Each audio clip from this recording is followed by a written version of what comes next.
तो ये तो थी थोड़ा सा वायरिंग के बारे में कि हमारे पास कितनी कैटेगरी है, 1 2 3, और सबसे हाईएस्ट स्पीड जो है वो किसकी है, कैट 6 की, और यूज़ भी यही होता है। और इसको हम एज अ बैकबोन के तौर पे भी कभी कभी यूज़ कर लेते हैं। एक लोकल एरिया से दूसरे लोकल एरिया के दरमियान जब कम्युनिकेशन करना चाहते हैं, अगर डिस्टेंस करीब है तो हम कैट 6 को यूज़ कर लेते हैं, अदरवाइज की और टॉपिक में बताता रहूँगा। तो खैर ये तो थी कैटेगरी इसकी कैट, यानी कि फॉर एग्जांपल यूटीपी और एसटीपी की, राइट।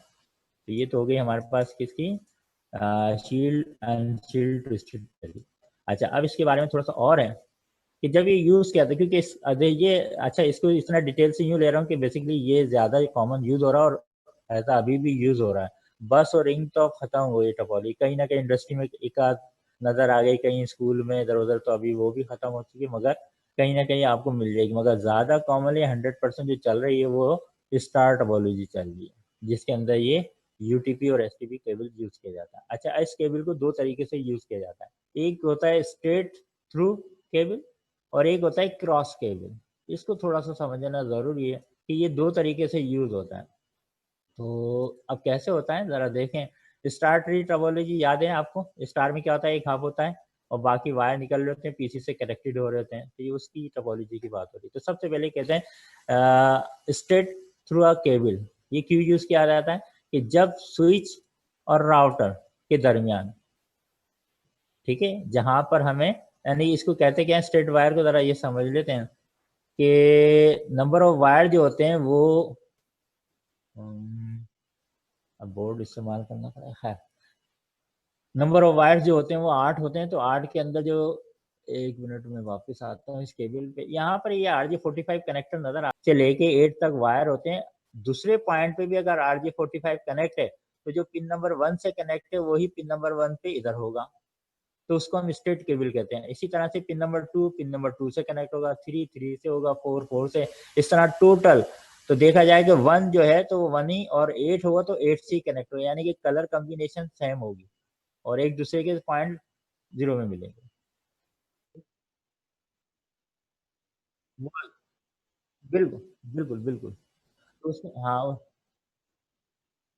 हाँ, वो स्ट्रेट वायर की नहीं मैं बात कर रहा हूँ। स्ट्रेट वायर जब हम यूज करते हैं नॉर्मली वही यूज होता है, जैसे कि अभी इस लैब में स्विच के पास जो जा रहा होगा तो स्ट्रेट केबल है, यानी कि एक पॉइंट से दूसरे पॉइंट की सेम कॉन्फ़िगरेशन होगी नंबर ऑफ वायर के हिसाब से, ठीक है। तो ये तो हो गई किसकी, स्ट्रेट की। अब हमारी बात, तो उसमें क्या हो रहा है कि अगर एक राउटर लगा हो और स्विच लगा तो उस दौरान ये स्ट्रेट वायर यूज होगा। इसी तरह से स्विच और पीसी, यानी कि स्विच में लगा है और पीसी में लगा है तो वो होगा सर्वर केबल, ये सारी चीज। मगर जहां पर हमें फॉर एग्जांपल एक स्विच लगा हुआ है और हमें नंबर ऑफ पीसीस की तादाद बढ़ानी पड़ गई लैब में, उस स्विच के अंदर जो पोर्ट्स थी फॉर एग्जांपल 24 पोर्ट्स का था और हमारे पास नंबर ऑफ पीसीस की तादाद लैब में बढ़ गई 30, तो हम 24 से ज़्यादा तो लगा ही नहीं सकते।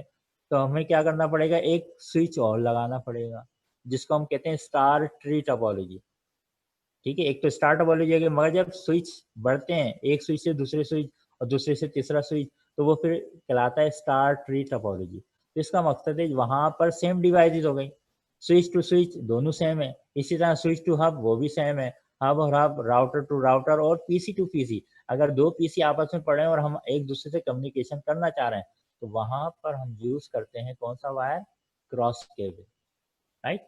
क्रॉस केबल का मकसद ये है कि नंबर ऑफ, अब मेथड है इसका एक बहुत, कि इसके अंदर जो वायर होते हैं कहाँ से, 1 2 3 4 5 6, तो ये मेथड है, यानी कि 12 36 और 36 12, यानी कि 1 को 3 से कनेक्ट करना और 3 को 2 से, यानी कि एक दूसरे को रिप्लेस करना, तो उसको हम क्रॉस केबल कहते हैं। तो इसका मैं एक और कोई वीडियो या ऐसी चीज़ भेज दूंगा आपको, तो उसमें ये नजर आ जाए। बाकी आपको सिर्फ समझाना था कि दो तरीके से इस वायर को यूज करते हैं, तो स्ट्रेट हो गया और एक क्रॉस केबल।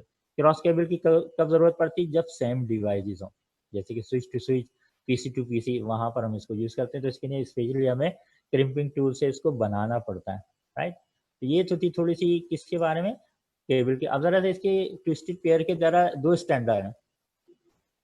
एक स्टैंडर्ड है 568 है और दूसरा स्टैंडर्ड है 568B। ये कलर कोडिंग कहलाती है। क्या कहलाती है, कलर कोडिंग। जब हम इसकी वायरिंग कर रहे होते हैं तो इसके ऊपर मैंने कहा था ना, पिन नंबर 1 से लेके पिन नंबर 8 तक वायर नजर आते हैं। और पेयर नंबर 2 जो होता है वो देखें क्या लिखा हुआ है, पिन नंबर 1 और पिन नंबर 2 के दोनों जो वायर हो पेयर नंबर 2 कहलाता है। पेयर नंबर 1 कौन सा कहलाता है, जिसके अंदर पिन नंबर 4 और 5 यानी कि वायर होते हैं, पिन का मकसद है वायर। अच्छा, इनके ऊपर कुछ कलर भी नज़र आ रहे हैं। तो ये बेसिकली जो आईटी वाले होते हैं जिनका काम होता है वो केबल बना रहे होते हैं।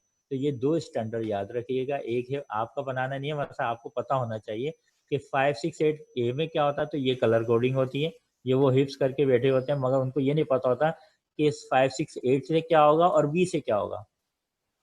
तो यहाँ आपको समझाना ज़रूरी है कि अगर हम एक ऐसा स्ट्रक्चर बना रहे हैं जहाँ पर हमें वीडियो कॉन्फ्रेंसिंग भी रखनी है, वॉइस कॉन्फ्रेंसिंग भी रखनी है, इंटरनेट भी चलाना है और अपने दूसरे तमाम सॉफ्टवेयर जिसको है वो कंप्लीट चलाने हैं, तो वहाँ हम यूज़ करेंगे 568A। ये कलर कोडिंग स्टैंडर्ड चलेगा। और जहाँ पर हमें सिंपल कि हमें इंटरनेट चलाना है, डेटा शेयरिंग करनी है, वहाँ पे वीडियो और वॉइस कॉन्फ्रेंसिंग नहीं रखनी, तो वहाँ कलर कोडिंग हम कौन सी यूज़ करते हैं, बी। ये 2 स्टैंडर्ड इसके याद रखिएगा।